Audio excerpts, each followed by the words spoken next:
Shadows hide secrets, and a forgotten diary may reveal them all. Welcome to Rust Evidence. I am your host, Silas Wren. Drop a comment. Where are you following this mystery from today? I can't wait to read your thoughts. Now, let's dive in. The rain had begun before dawn. A thin drizzle that darkened the cobblestones of Boulevard Richard Lenoir and softened the glow of the gas lamps. By the time Chief Inspector Maigret left his apartment, his overcoat buttoned high and his old felt hat pulled low, the streets were almost empty.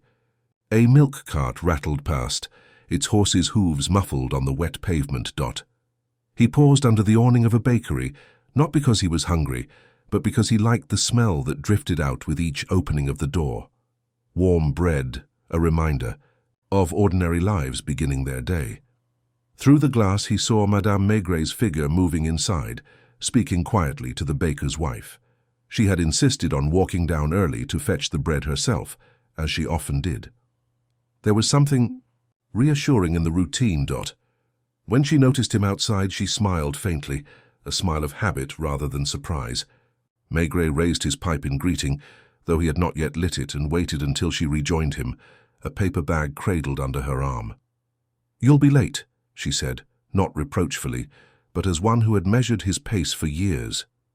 "There's time," he murmured. He looked across the boulevard. A woman in a faded raincoat hurried by, clutching her handbag close to her chest as if guarding some fragile secret. Maigret watched her disappear into the grey morning. He had no reason to remember her, but something about the tightness of her gesture lingered with him. Back at the apartment, he lingered longer than usual over coffee, pipe smoke curling lazily toward the ceiling. Madame Maigret read a few lines from the newspaper, then folded it neatly. "They say a tenant was found dead in one of the rooms on Rue Saint-Denis," she remarked, almost idly. "The police are treating it as natural causes." Maigret grunted. He wasn't on duty for that case, perhaps not on duty at all unless a call summoned him. But the words stayed with him. Rue Saint-Denis, a district of narrow staircases, boarding houses with peeling wallpaper, rooms that smelled of damp clothes and tired lives. Natural causes, yes. And yet, in such rooms, death often carried shadows that no doctor's certificate recorded. He put on his coat again, more slowly this time. Madame Maigret looked at him without asking. She knew him well enough. "Don't be long," she said. Outside, the drizzle had thickened into a steady rain. The city seemed half asleep, as if reluctant to stir itself. Maigret lit his pipe at last, the match flaring briefly in the gloom, and began walking without hurry. He told himself he was only going to the office. Yet his steps turned gradually toward Rue Saint-Denis, led not by duty, but by a quiet tug of curiosity, the kind that had drawn him countless times before into other people's lives, their secrets, their quiet tragedies. By the time he reached the first corner cafe, the mystery had already begun, though he did not yet know it. The rain had already settled into a rhythm, a steady drumming that blurred the edges of the city. Maigret walked without hurry, his heavy shoes leaving damp imprints along the pavement. The pipe smoke drifted about his head in faint whirls, mingling with the smell of wet stone and coal dust that rose from the gutters. He wasn't sure what had set his steps toward Rue Saint-Denis, only that his wife's casual remark about a tenant found dead had stirred something in him. Death in itself did not draw him. He had seen enough of it to dull any instinct of morbid curiosity. But a death in one of those dim, narrow houses, where people lived cheek by jowl, where the walls absorbed every sigh and quarrel, that always carried its own kind of gravity. He cut through a side street lined with shuttered shops, his broad shoulders hunched against the rain. It was still early. The cafes were just opening their doors, the smell of chicory coffee seeping out into the grey. He stopped at one, more out of habit than need, and drank a small glass of white wine at the counter. The proprietor, polishing glasses, greeted him with that mixture of respect and wariness that Maigret was used to. No questions were exchanged. They both knew he was on his way somewhere, though neither said where. By the time he reached Rue Saint-Denis, the drizzle had begun to thicken. The street was alive in its own subdued way. Shopkeepers lifting shutters, a woman sweeping water from her doorstep, the faint sound of a radio from an upper floor. Amid this ordinariness, the boarding house stood like a tired relic, 4 stories. High, its facade stained by years of soot, curtains drawn too tightly on the windows. A dented zinc sign above the door read, "Chambres à louer." The paint faded nearly to nothing. Maigret stood for a moment, puffing at his pipe, watching. The stream of ordinary lives moving past the doorway. He had seen such houses countless times. A room here, another there, lives stacked on top of one another, each with its secrets and its weariness. It was not the kind of place where death would surprise anyone, yet it was precisely this inevitability. That made him linger. Inside. The air was heavy with the smell of damp wool and stale cooking. A flight of narrow stairs led upward, worn smooth in the middle from countless feet. The concierge sat at a small wooden table near the entrance, knitting with deliberate slowness. She was a broad woman in a black dress, her hair pulled tightly back. She looked up when she saw him, not startled but curious. "Inspector Maigret," she said, recognition dawning after a moment. Word of him had a way of traveling in these neighborhoods. "You've come about the tenant." "I was passing." Maigret replied in his even tone. "I heard something." The woman set her knitting aside with a faint sigh. "4th floor, the small room at the end of the corridor. They say it was the heart, poor man. The doctor wrote it down himself." She lowered her voice as though someone might overhear. "But it didn't look right, if you ask me. He was sitting by the table with his hands on a diary, as if he had been writing. Only the pen was dry, and the ink pot closed." Maigret's eyes lingered on her face. It wasn't the words that caught his attention, but the way she said them, half curious, half uneasy. He gave a slight nod. "And who found him?" "One of the other tenants. A girl, no more than 20. She came down crying, said he wasn't answering her knock. I called the police, of course. You knew him?" "Not well. He kept to himself. Monsieur Lambert, he called himself. Paid his rent on time. Polite. But you know the type. Quiet, a little too quiet, as if afraid of being noticed." Maigret absorbed this in silence. He had no notebook, no pen in hand. He never did at the beginning. Instead, he let the details settle inside him. Like smoke filling a room. He climbed the stairs slowly, his heavy step echoing. The 4th floor corridor was narrow, the wallpaper peeling in strips, the gaslight faint. The door at the end was ajar, a faint draught stirring it. Inside, the room was almost bare.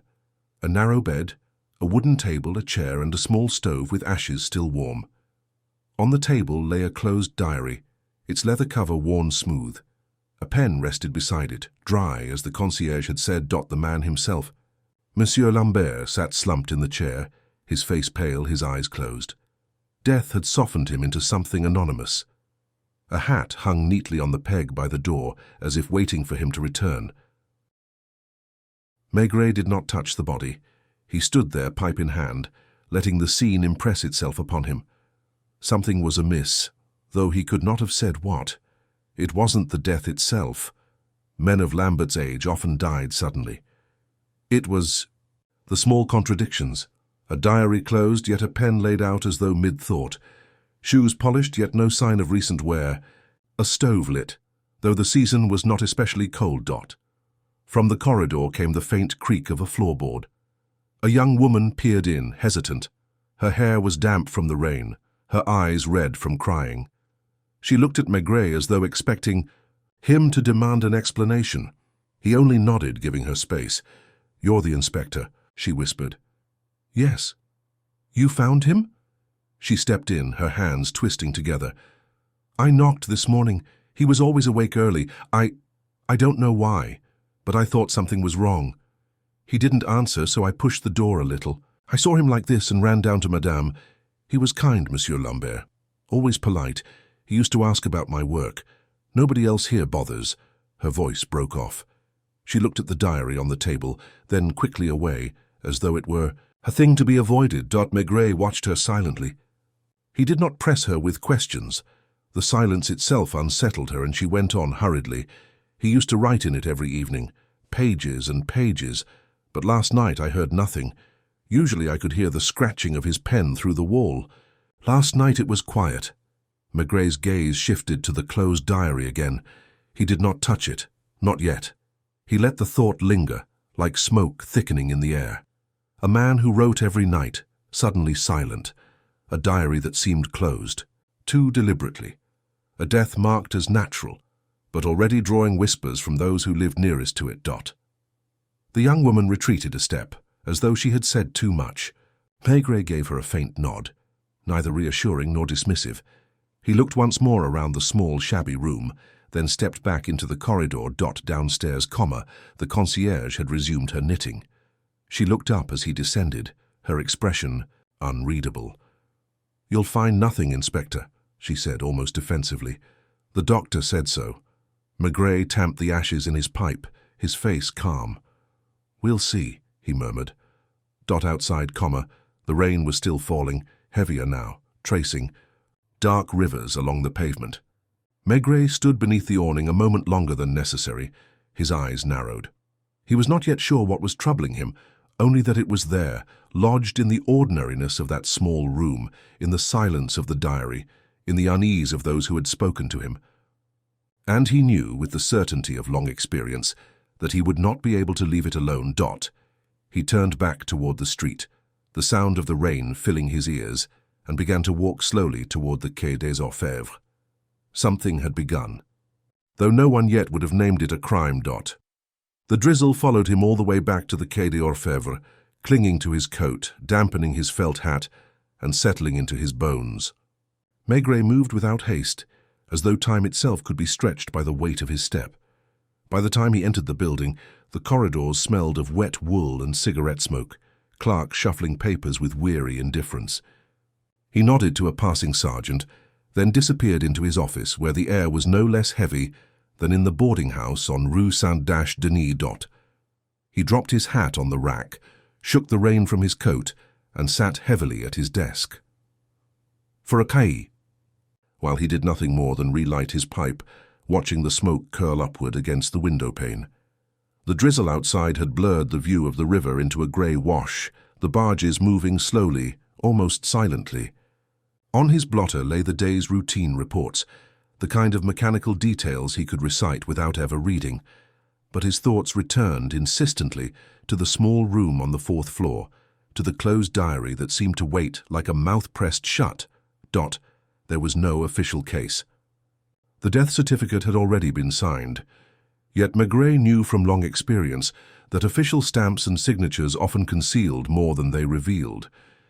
It wasn't suspicion so much as a kind of unease, a smell in the air. Faint, but persistent, that told him a story wasn't finished. A knock sounded at the door and Inspector Janvier entered, notebook in hand, his expression curious. He had the kind of energy that younger men brought, eager to interpret every gesture of his superior. "You went to Rue Saint-Denis?" Janvier asked, as if it were both a question and an acknowledgement. "I was passing by," Maigret replied. He exhaled smoke slowly, his eyes half closed. "A tenant found dead. The doctor said natural causes." Janvier waited. He knew better than to interrupt. Maigret leaned back, his chair creaking. "The concierge mentioned a diary, said he wrote in it every evening. Last night, nothing. The man was found with the diary closed, the pen dry. It doesn't amount to much, does it?" Janvier shook his head, though he understood well enough what Maigret meant. In such small contradictions, entire stories could lie buried. Maigret rose again, impatient with the walls of his office. "Come, we'll take a walk." They returned together to Rue Saint-Denis, the rain still falling, the street busier now with hawkers and shopkeepers. The boarding house seemed even greyer in daylight, its windows opaque, as though reluctant to expose what lay within. The concierge was still at her post, her knitting needles clicking with steady rhythm. She looked up, her expression wary at the sight of 2 inspectors instead of 1. "You again, Inspector?" she asked. "This is Inspector Janvier," Maigret said simply. He studied her for a long moment, then added, "You've lived here long?" 10 years. My husband before me, God rest his soul. I keep the place decent." Her voice carried a note of pride, though her eyes flickered. Maigret let the silence stretch until she shifted in her chair. "Tell me about Monsieur Lambert," he said at last. "There's nothing to tell. He paid on time. He never caused trouble. Never visitors. Once or twice, perhaps. A man. who stayed only a few minutes, otherwise he was alone. Janvier glanced at Maigret, but Maigret said nothing. He studied the concierge's hands, moving quickly over the knitting. The speed betrayed her nerves. "We'll speak with the others," Maigret said finally.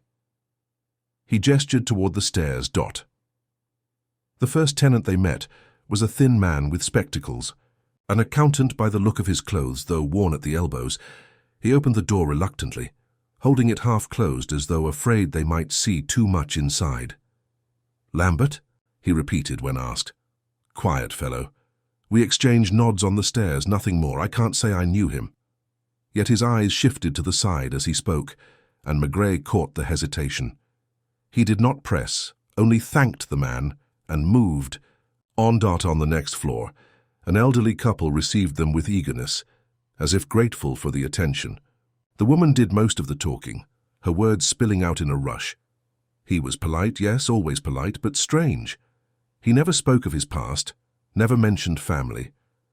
And he walked at odd hours. Sometimes we'd hear his footsteps long after. Midnight. My husband thought he was a writer. "A writer?" Maigret repeated, his brows lifting slightly. "Well, the diary. We heard him scratching away at it. Night after night, always the same." Maigret let the words settle, then asked, "And last night?" The woman paused, her eyes darting to her husband. "We heard nothing, not a sound." The silence stretched again, heavy and suggestive. Maigret thanked them, his face unreadable, and moved on. The final door belonged to the young woman who had found the body. She opened it timidly, her eyes still shadowed from crying. Inside, the room was little better than Lambert's. A bed, a chair, a small trunk at the foot. She gestured for them to sit, though she had no chairs to spare, so they remained standing. "I've told you all I know," she said softly. "He was kind to me. He asked about my work, that's all." Maigret's gaze wandered around the room, taking in the worn shoes by the bed, the work apron folded neatly on the trunk. He said nothing. The silence pressed on her until she filled it. Sometimes I thought, so perhaps he was hiding. He never spoke of family.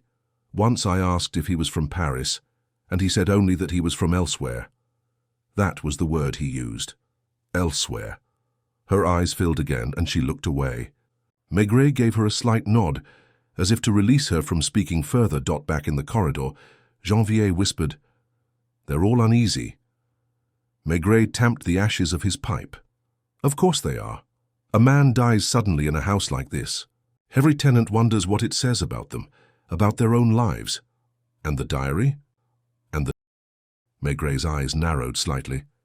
"That's what we'll see." They descended once more, the concierge watching them with narrowed eyes. Maigret paused at the doorway, looking back at her. "We'll take the diary," he said, quietly. Her. Hands froze on the knitting needles. "But why? He's dead. What business—" "It may tell us who he was," Maigret replied calmly. She opened her mouth as if to protest further, but his silence silenced her. With a faint shrug, she lowered her gaze, the needles clicking again. Outside, the rain had eased, though the air was heavy with the promise of more. Maigret tucked his collar higher, the diary now under his arm. He did not open it, not yet. For now it was enough to carry it, to feel its weight, as though the answers inside might reveal themselves in time. Janvier walked beside him, eager, waiting for instructions. Maigret only said, "We'll read it later, slowly." And as they moved along the wet pavement, Maigret felt the faint pull of a story waiting to be told, not in the words of the tenants nor in the doctor's certificate, but in the silent pages of the book that the dead man had guarded so closely. The diary lay unopened on Maigret's desk, its worn leather cover absorbing the light from the grey afternoon. Outside, the rain had eased to a drizzle, droplets running down the window pane in slow rivulets. The office was quiet except for the faint rustle of paper from the clerks in the corridor. Janvier stood nearby, shifting his weight from one foot to the other, glancing at the book as though it might open itself. Maigret didn't touch it. He sat with his pipe in hand, smoke drifting lazily upward, his eyes half closed. For him, the moment before was as important as the act itself. To rush would be to miss the texture of things, the weight of silence. He let the diary rest, as if testing its patience, waiting until it became part of the room. At last he drew it closer and turned it over in his hands. The leather was smooth in places, cracked in others, the edges darkened by years of handling. He opened it with care, not from reverence but from habit, as one might open a door to a stranger's home. The handwriting was small and deliberate. The ink faded in older entries. The first pages held dates from 2 years ago. Each line was neat, almost meticulous, without crossings out or stains. He read slowly, Janvier leaning in behind him. Breakfast at the café, rain in the afternoon, paid Madame for the room. The entries were mundane, almost oppressively so. They spoke of meals taken, cigarettes smoked, brief walks through the neighborhood. There was no mention of friends, no recollection of visits, no trace of intimacy. A man recording life as a list, rather than as something lived. Page after page continued the same. Small variations, but no real substance. Maigret turned the leaves with patience, not looking for revelations, but for the rhythm. A rhythm often broke itself. He noticed how each line was written with the same careful pressure, until one day the pen pressed harder, the strokes uneven. Rain again. Spoke with the girl on the 3rd floor. She reminds me of someone. He paused, reading the line twice. Janvier bent closer, his brow furrowing. Which girl? Janvier asked. Maigret didn't answer. He kept turning the pages, noting how the young woman from the 3rd floor began to appear regularly, always mentioned briefly, never by name, as, though the writer both acknowledged and concealed her at the same time. She asked me about my past. I told her little, best not to remember. Maigret tapped the pipe against the ashtray. The words were ordinary, yet they trembled with a kind of resistance, as though each sentence was a stone pressed over something deeper. He read on. I dreamed. Of the river again. Always the same bridge. I cannot decide if it is Paris or elsewhere. The word returned. Elsewhere. The same word the girl had repeated.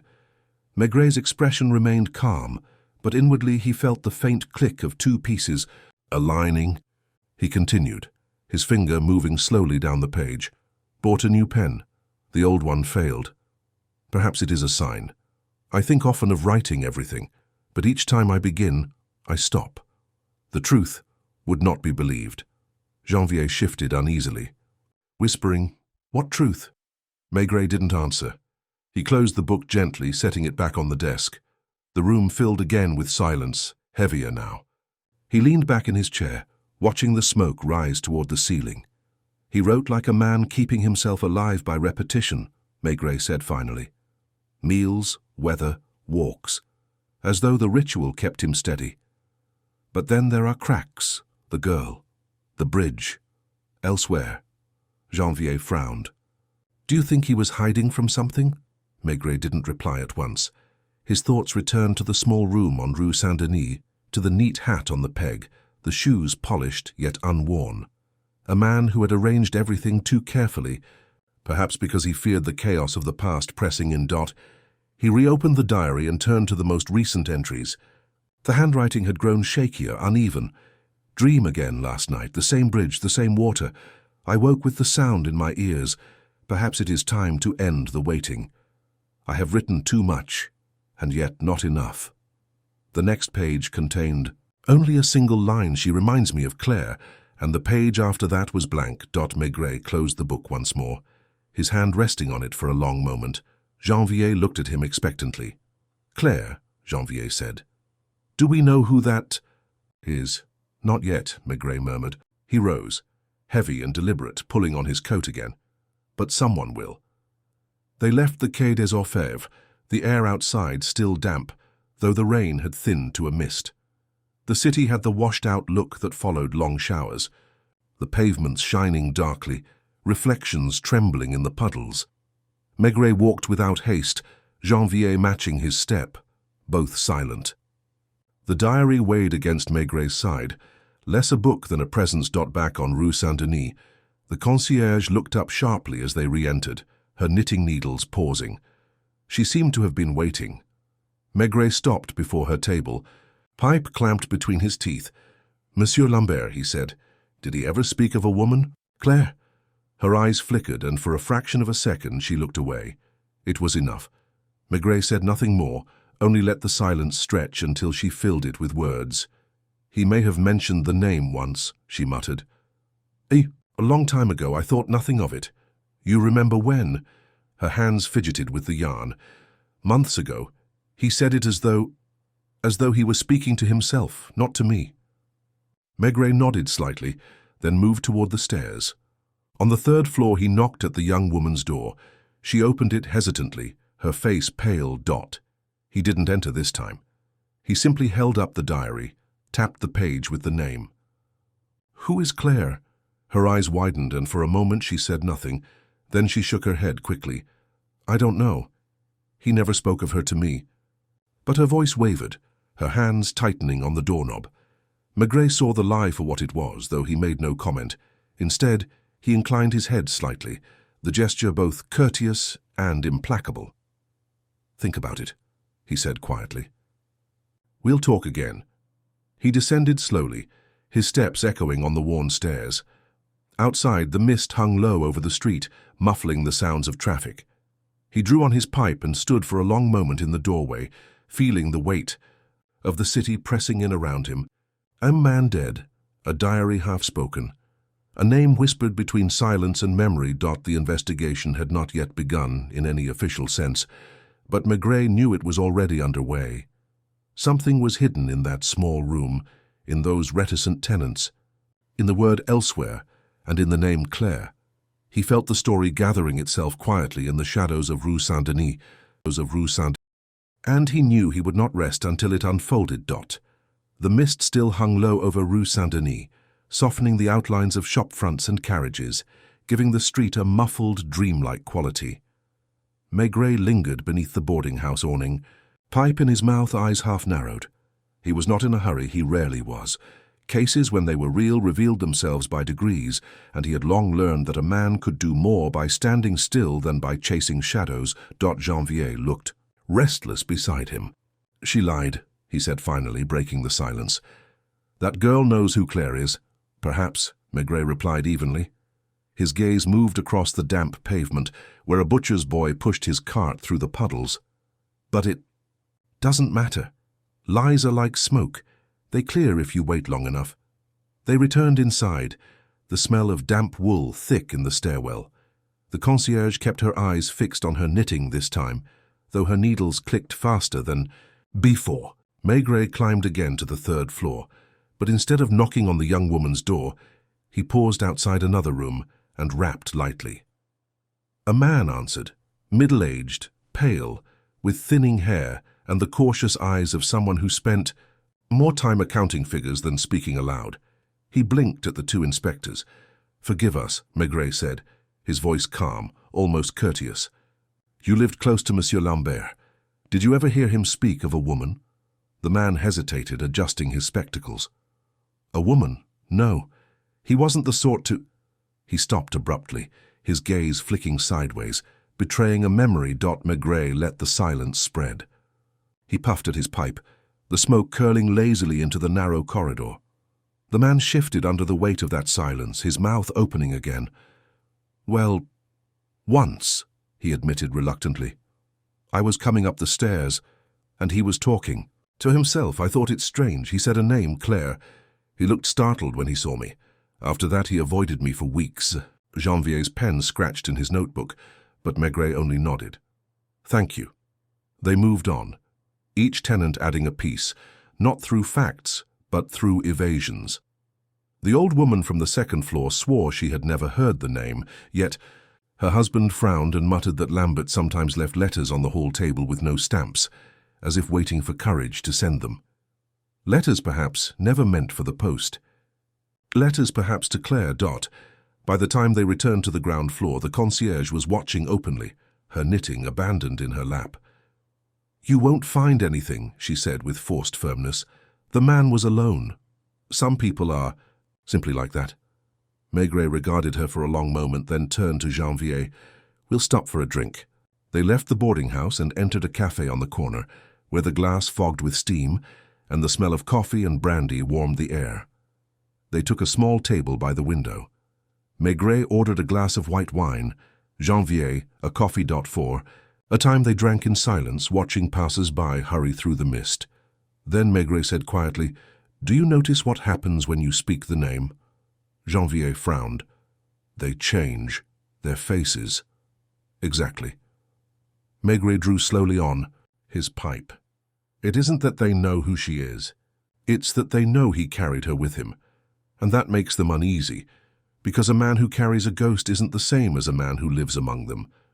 Janvier shifted, unsatisfied. "But it still doesn't tell us who Claire is." Maigret nodded as though in agreement, though his eyes were distant. "No, but it tells us he didn't die simply of the heart." They returned later to the Quai des Orfèvres, the diary once again on Maigret's desk. He opened it to the blank page that followed the last entry, tapping it lightly with a thick finger. "He was about to write," Maigret murmured, "but—" stopped, or someone stopped him. Janvier leaned forward, his face tense. "Do you think someone else was in the room?" Maigret did not answer. He studied the blankness, as if it were more eloquent than the words before it. After a while he closed the diary and stood. "Fetch Inspector Lucas," he said quietly, "and tell him to look into any missing persons reports from the past 10 years. Women named Claire. Begin in Paris, but do not stop there."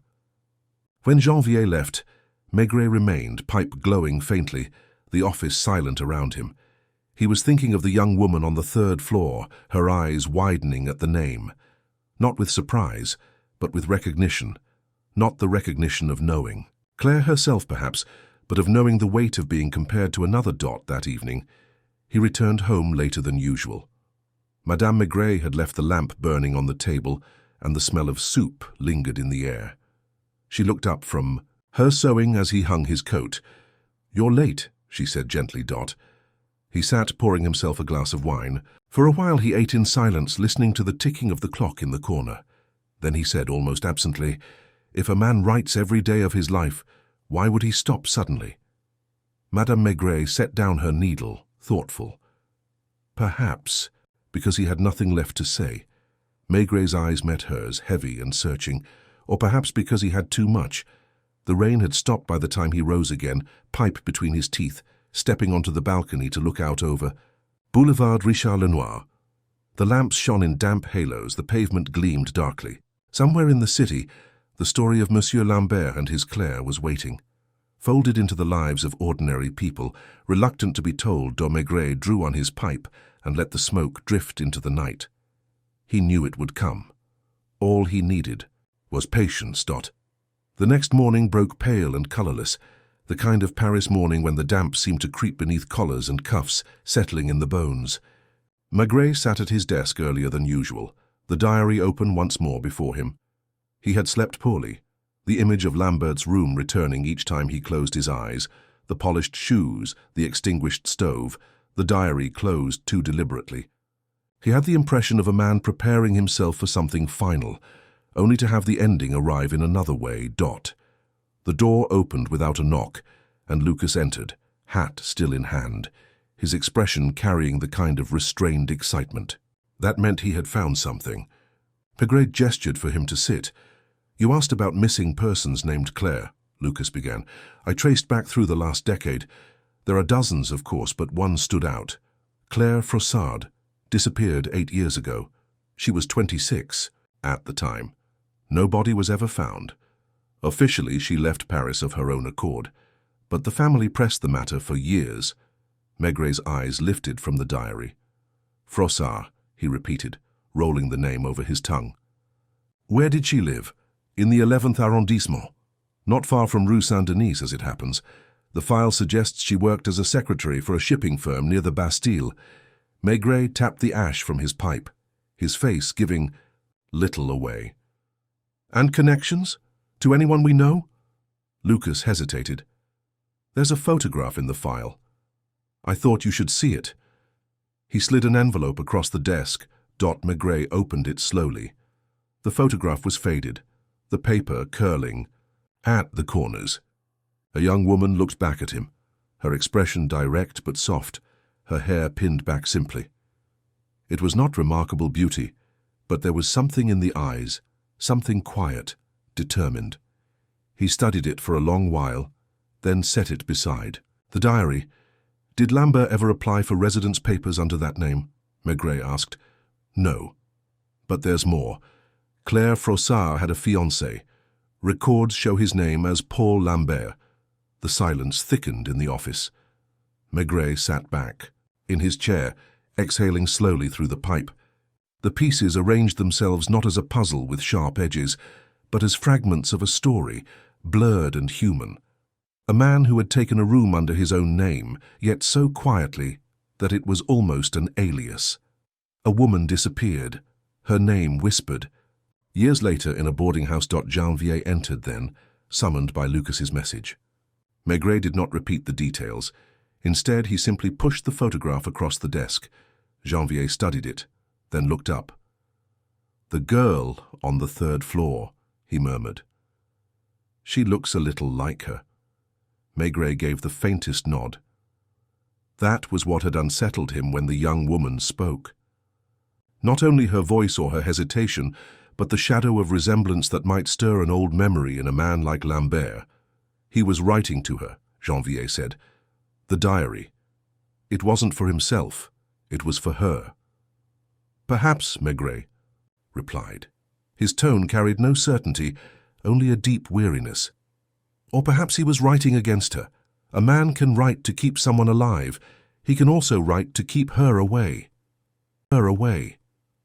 The three men sat in silence for a time, the weight of the unspoken pressing in.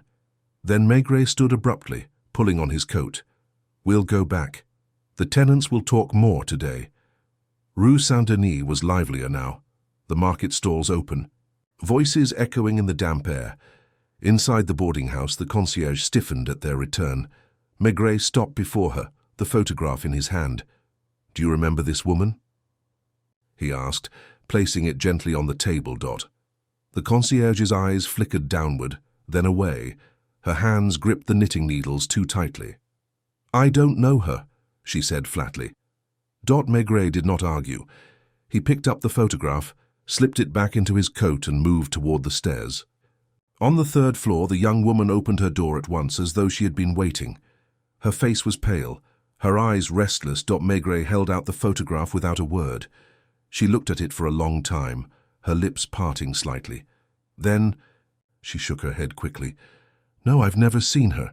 But her voice cracked on the last word and her eyes filled with tears. She tried to blink away. Maigret did not push. He simply stepped back, his presence filling the narrow corridor, and let the silence grow heavier. The girl broke it at last, whispering, "He said her name once, only once. He thought I was asleep. He said, 'Claire, forgive me.' Her shoulders trembled. She covered her face with her hands, ashamed of the confession. Maigret inclined his head slightly, then withdrew. Downstairs again. Janvier looked at him sharply. "So it's true. He was Paul Lambert." Maigret lit his pipe, slowly, his expression unreadable. True or half-true, men don't change their names by accident, but the question is not whether he was Lambert. It's why he lived as though the name itself were a burden. They stepped out into the street once more, the air carrying the smell of wet stone and roasting chestnuts from a nearby vendor. Maigret paused, staring at the puddles that mirrored the gas lamps. Find out what the Froissart family believed, speak with them quietly, and look into the shipping firm where she worked. If she disappeared, someone there will remember. Janvier hurried off, eager for the task. Lucas followed, carrying the file. Maigret remained where he was, pipe glowing faintly, the mist curling around him.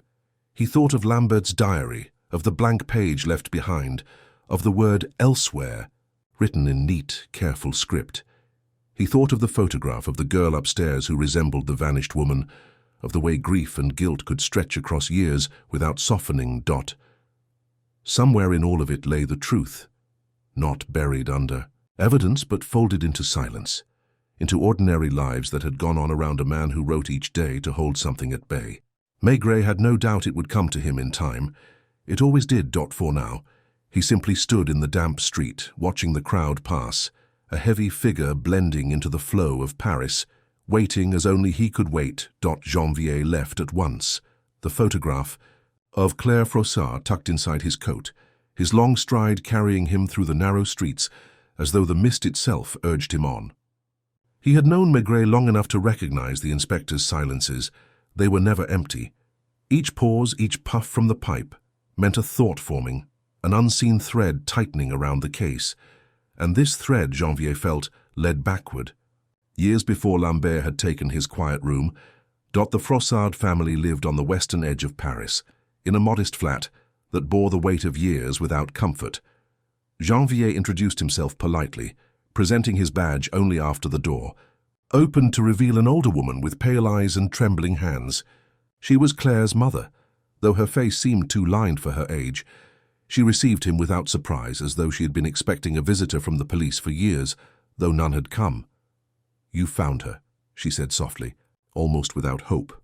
Janvier shook his head gently. "Not yet, madame. But we are asking again, because her name has appeared in a matter we are investigating. I need to know what you remember." The woman ushered him inside.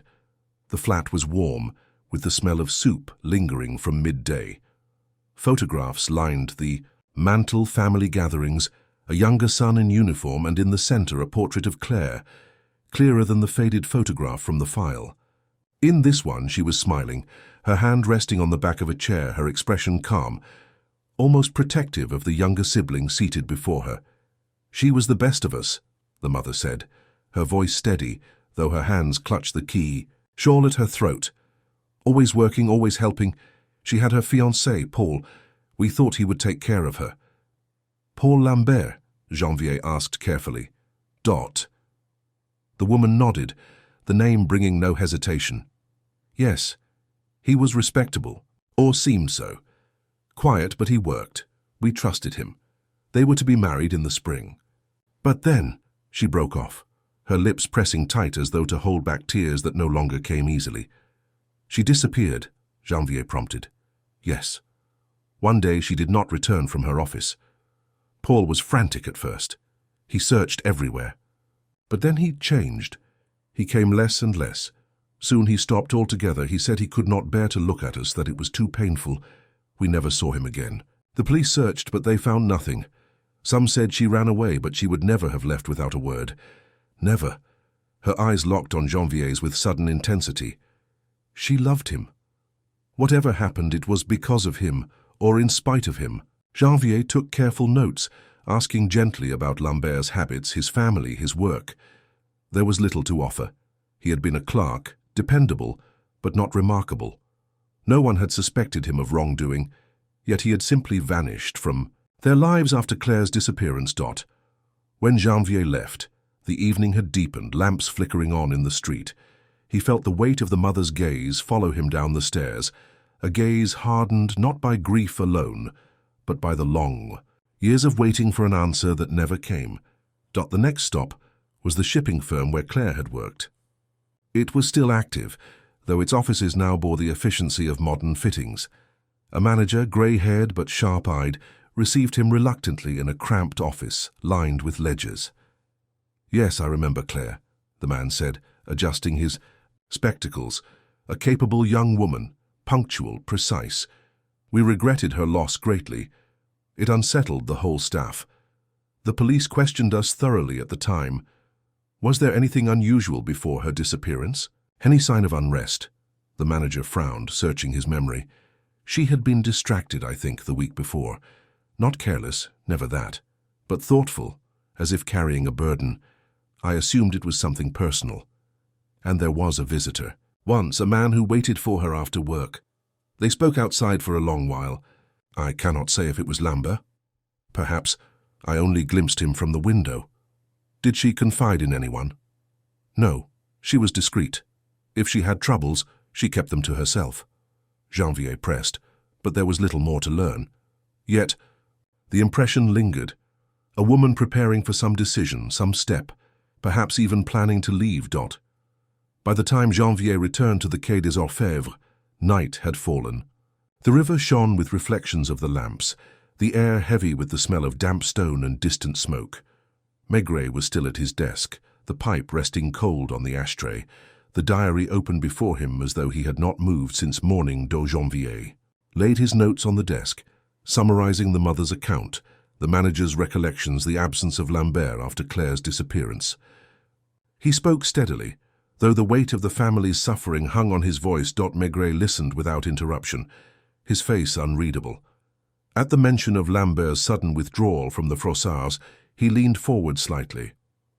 When Janvier finished, Maigret remained silent for a long time, fingers resting on the diary's worn cover. "At first he searches everywhere," Maigret said at last, speaking more to himself than to Janvier. "Then he withdraws completely, almost as if he were guilty or afraid, or perhaps he carried something too heavy to bear." He opened the diary to one of the middle entries, running his finger down the neat lines. Elsewhere, always elsewhere. He lived in exile even while in Paris, an exile of his own making. Janvier watched him carefully. "Do you believe he killed her?" Maigret did not answer immediately. He tamped the pipe, lit it, and drew the smoke deep, his gaze fixed somewhere beyond the walls. "I believe he lived as though she were dead, whether by his hand or by fate, and that is almost the same thing."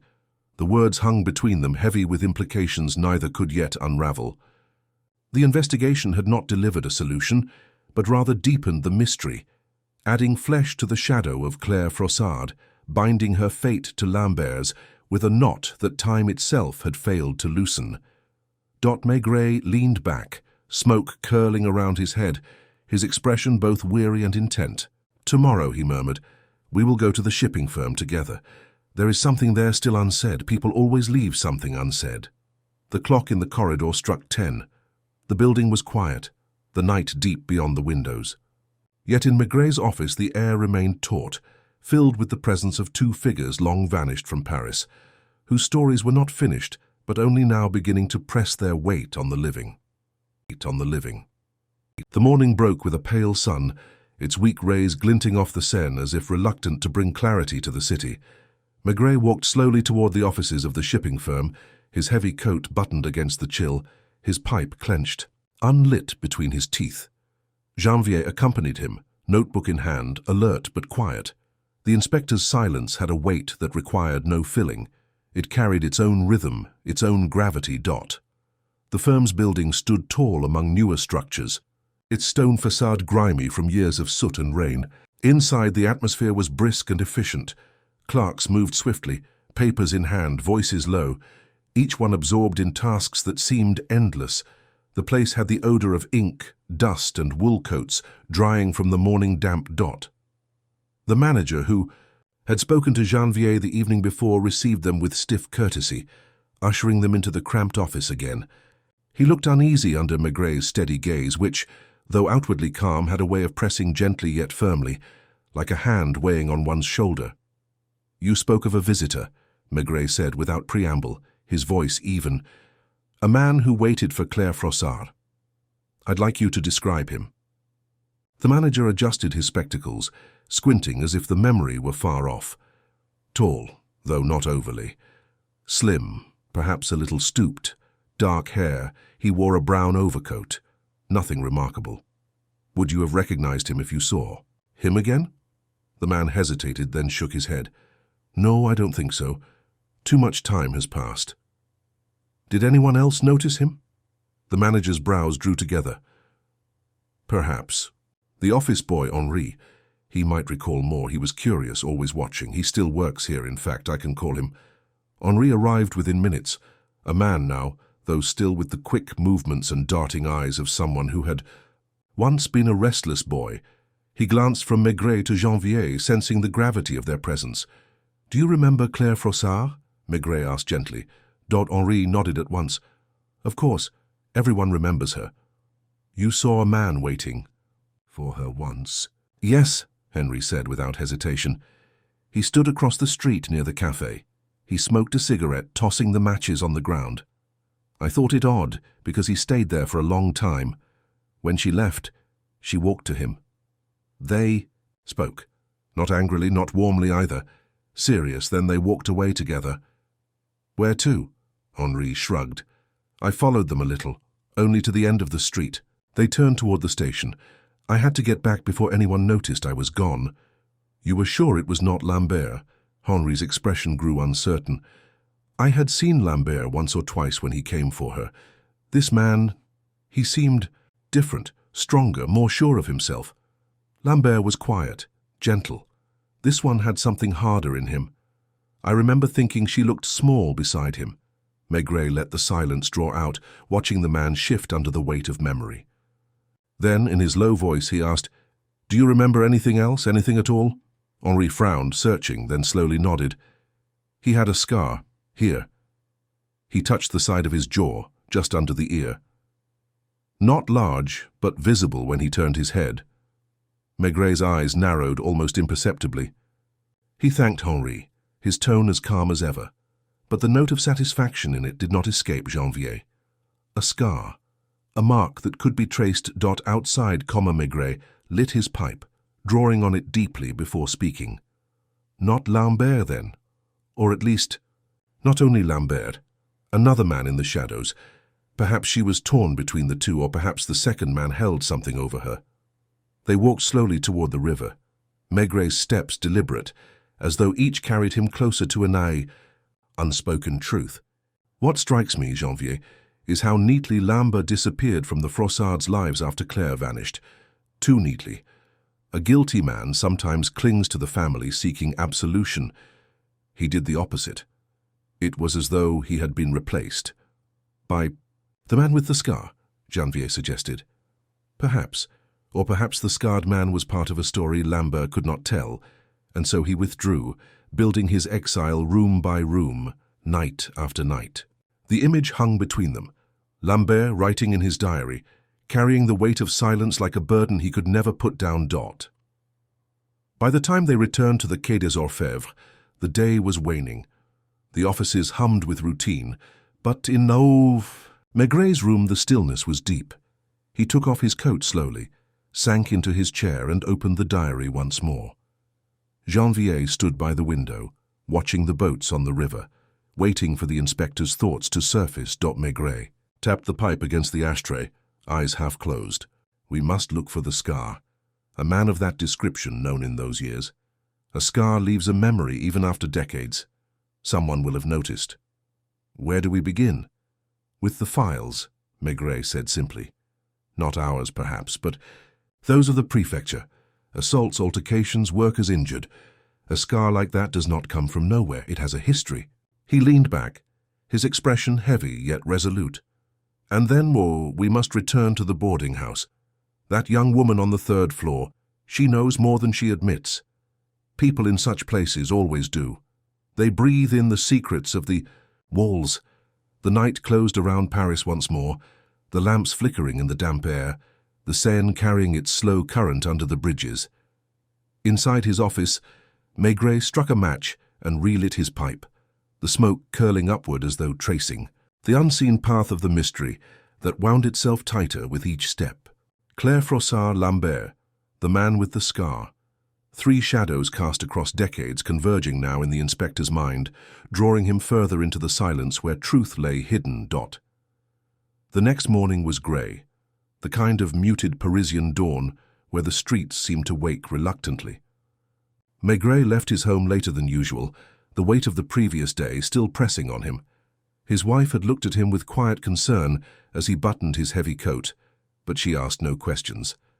She had long since learned that some burdens could not be lightened by words. At the Quai des Orfèvres, the offices stirred with routine, typewriters clattering, telephones ringing in sharp bursts. Janvier was already waiting, a stack of folders in his arms. His face betrayed both eagerness and fatigue, as if he had been sifting through names and papers half the night. These are the records you asked for, Chief. Assaults, altercations, accidents, any case from the last 20 years involving a scar on the jaw. He placed them on Maigret's desk, the pile heavy with dust and age.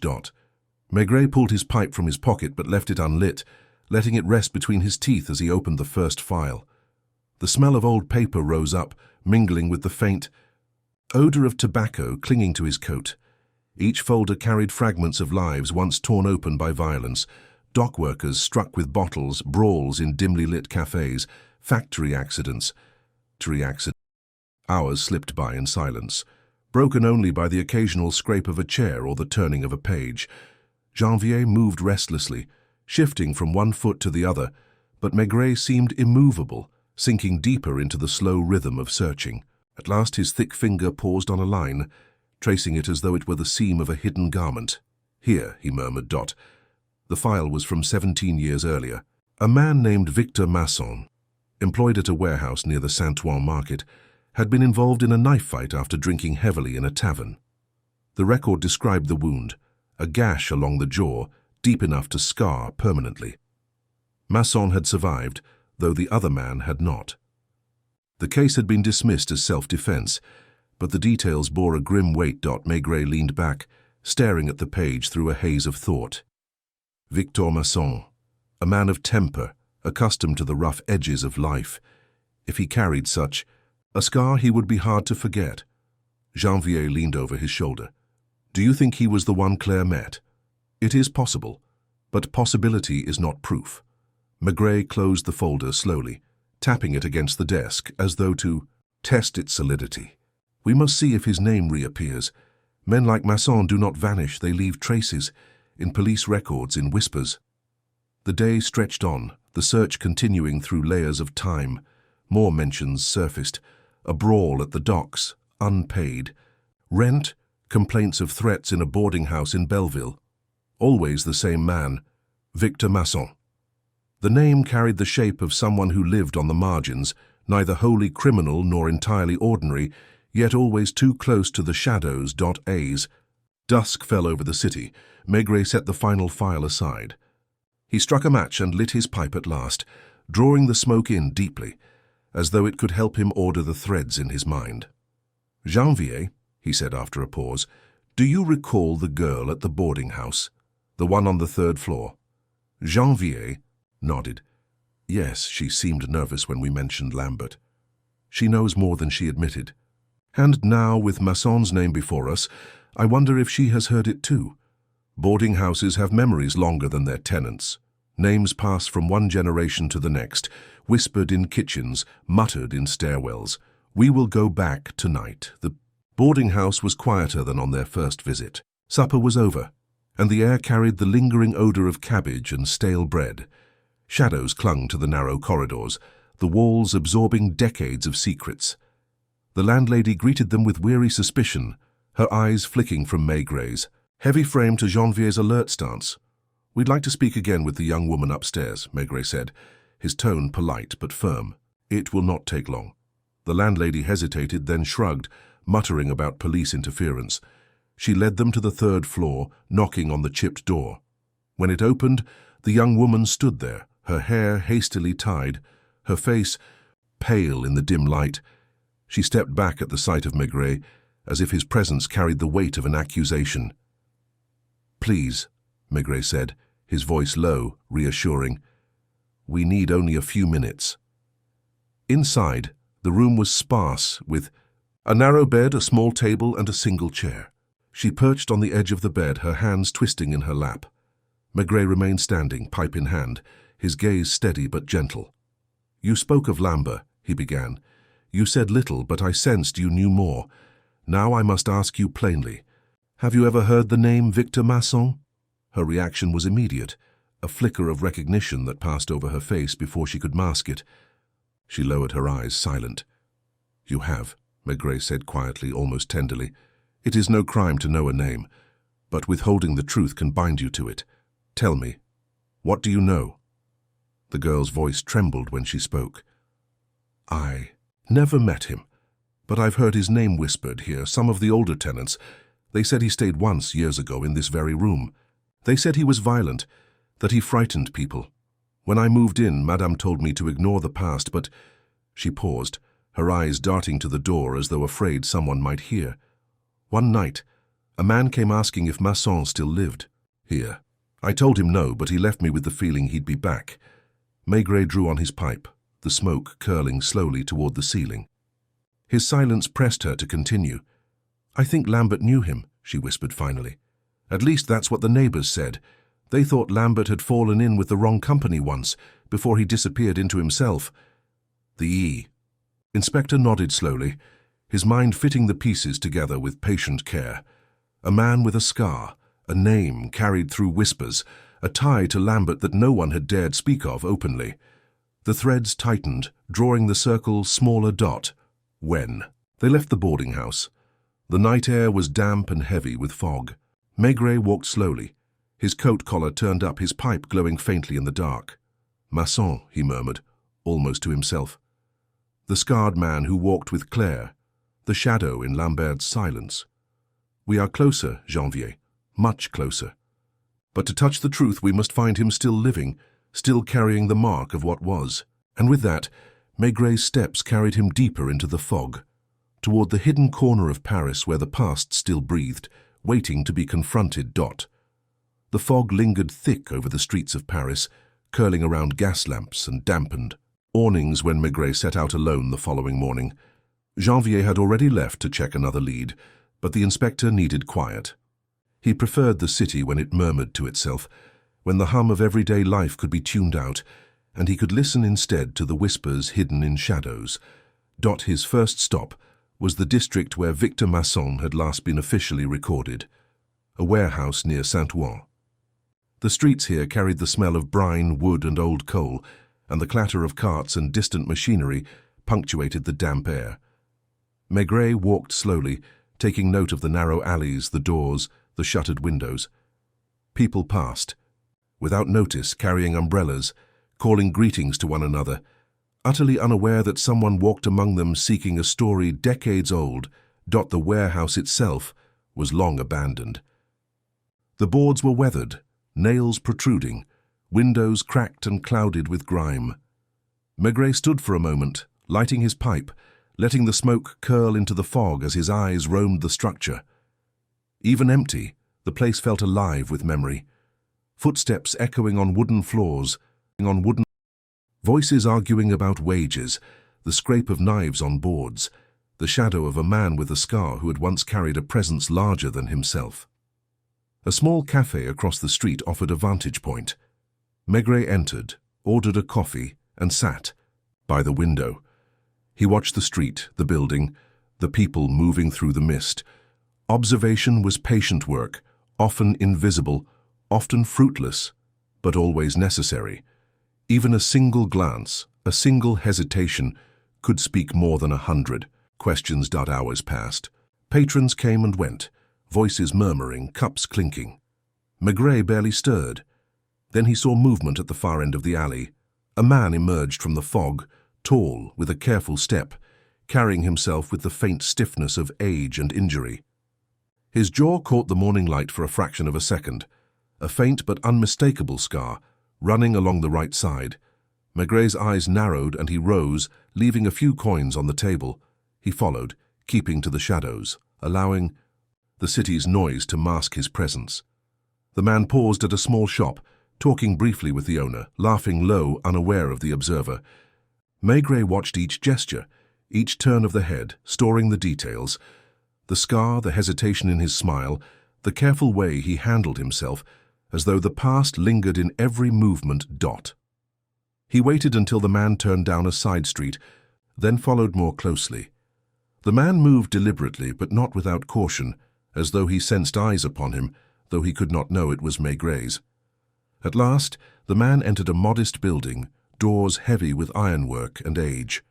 Maigret circled to the front, noting the numbers, the way the door creaked as it closed behind him. Inside, the building was quiet. The air smelled of wood polish and old dust, furniture covered with sheets, photographs tucked into corners. Maigret climbed the narrow staircase, the sound of his boots muted against the threadbare carpet. He paused on the landing, listening. Voices, soft, careful, came from a room at the end of the hall.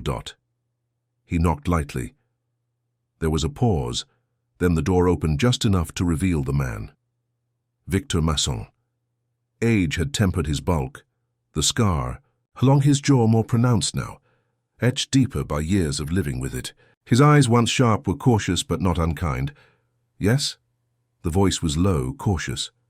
"Inspector Maigret," he said simply, showing his badge. "I wish to speak with you. Alone, if possible." Masson studied him for a moment, then stepped aside. Maigret entered, the room small, sparsely furnished, curtains drawn to block the weak light. They sat at a small table, the tension in the air heavy with unspoken years.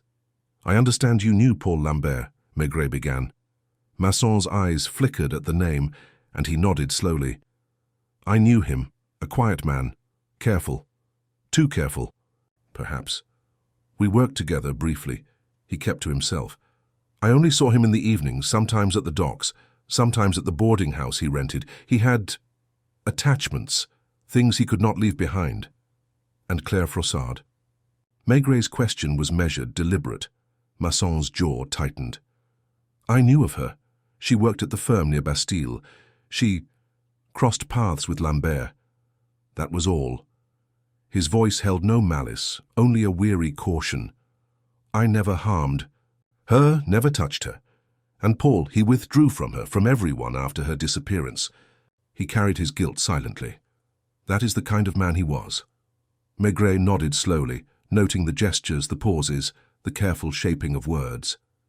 Do you know why he kept a diary? Masson shook his head. No. Perhaps to preserve something. Lost, or perhaps to punish himself quietly.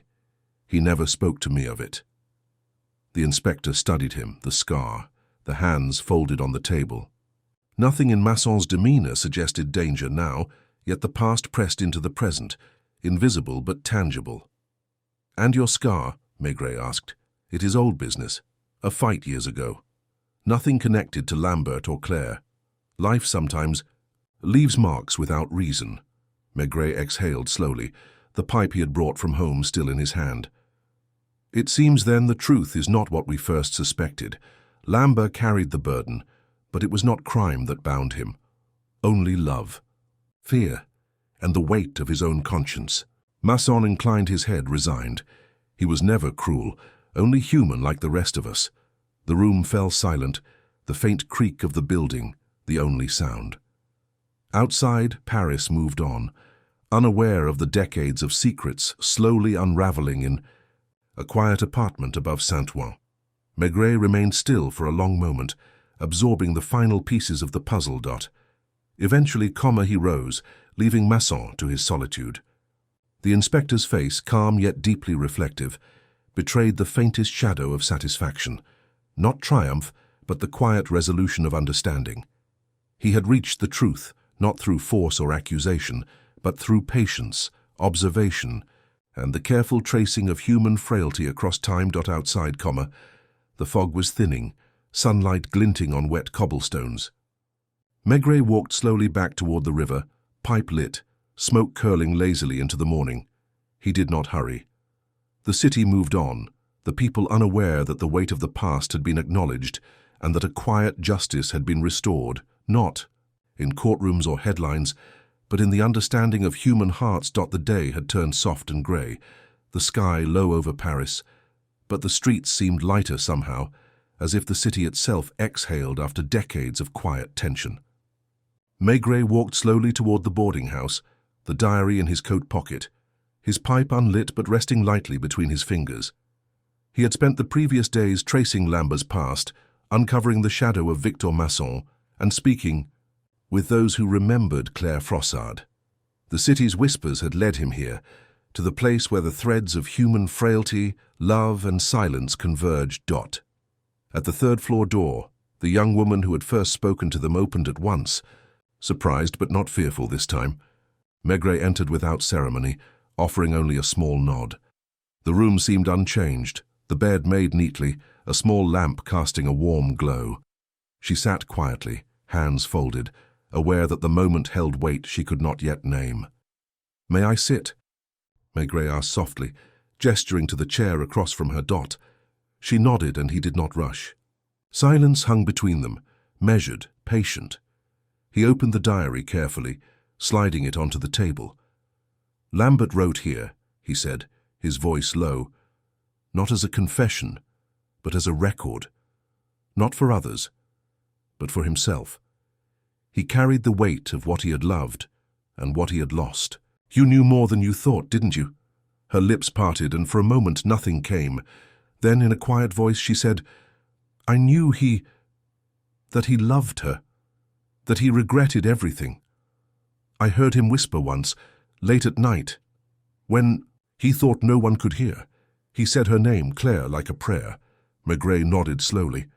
And now you see that the truth is more complicated than simple guilt or malice.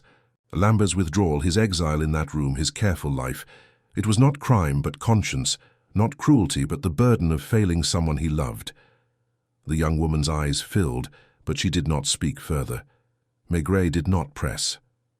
He had learned long ago that revelations arrived in their own time, and that human hearts did not always yield their stories to urgency. He rose finally, placing the diary back into his coat. Outside, the city moved gently, the afternoon damp, softening into the early evening. The fog of years seemed lighter, and Maigret allowed himself the faintest sigh, not of relief, but of understanding. Walking down the narrow stairwell, he reflected on what he had learned. Lambert and Claire separated by circumstance, choices, and silence. Victor Masson, a man marked by chance and accident, whose presence had shaped the edges of a story he never fully touched, and the young tenant carrying fragments of memory, witness to the subtle persistence of the past. Life had moved on for all of them, and yet the truth had a quiet way of finding its place, back at the Quai des Orfèvres. Maigret poured himself a small glass of brandy, sat near the window and watched the Seine drift by. The river moved slowly, carrying reflections of gas lamps and rooftops, as if Paris itself were contemplating the long shadows of human nature. He thought of Claire, of Lambert, of the choices that had bound them, and of the ordinary people caught. In the sweep of those choices, Janvier entered then, careful not to disturb the quiet, and settled into a chair opposite him. "So it is over?" he asked. Maigret exhaled, letting the smoke curl upward from his newly lit pipe. "Over, perhaps, but nothing truly ends. People carry their histories quietly, like a weight in the pocket. We have only given shape to what was already there." He took a slow sip, his eyes on the water. "Lambert is gone from the world now, but not from memory. Claire's story has its own course, and Masson, he too will live with his scar. The truth does not always mean justice, Janvier, but it means understanding, and that is sometimes enough." The office fell silent except for the occasional scrape of a chair, the faint clatter of the city beyond. Maigret remained still, letting the evening settle, letting the human story rest finally in a quiet, measured peace. In that silence, he understood the subtle triumph of patience, of observation, of listening to the ordinary as it carried the extraordinary within. Outside, Paris exhaled its own quiet truth, the streets damp, the lamps flickering, the river carrying all the stories that could not be spoken aloud. Maigret leaned back, pipe in hand, and allowed himself a moment of calm. The secret buried in the shadows had been touched at last, not with force nor accusation, but with the careful, persistent patience of understanding human hearts. And in that, he found the resolution he had sought. Not loud, not triumphant, but profoundly human, quiet as the river, enduring as the city itself.